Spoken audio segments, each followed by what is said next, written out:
Kilimo ni mbolea, ongeza mavuno kwa matumizi sahihi ya mbolea.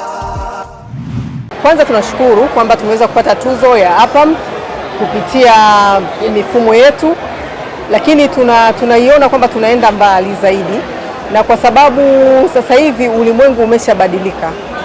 Ulimwengu zamani tulikuwa tunajua kwamba mkulima anashika tu jembe anakuwa shambani, lakini sasa hivi mkulima pia yuko kwenye mitandao, mkulima pia anatafuta habari.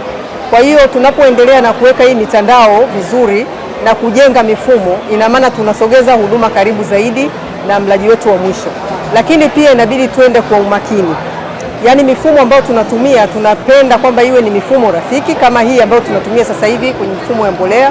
Kwa hiyo mkulima wetu anaweza akapata na anaweza akaitumia bila kuwa na ile changamoto ya kuweza kusema kwamba sielewi. Na sasa hivi kwa maagizo ya Mheshimiwa Waziri, hii inatafsiriwa kwenda kwa Kiswahili. Mifumo kwa wizara itakuwa kwa lugha ya Kiswahili ili kumsaidia mtu wetu wa mwisho aweze kuitumia kwa lugha rafiki, aweze kujua zile menu na modules.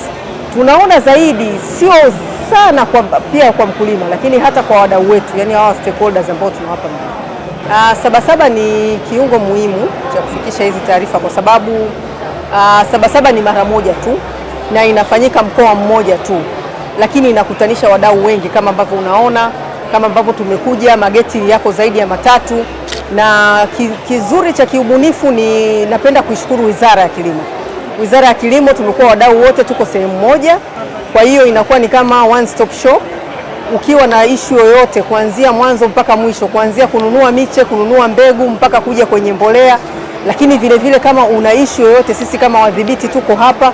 Kwa hiyo tunaweza kukuelezea ubora wa zile mbolea na matumizi sahihi ya mbolea pamoja na kupima udongo. Kilimo ni mbolea, ongeza mavuno kwa matumizi sahihi ya mbolea.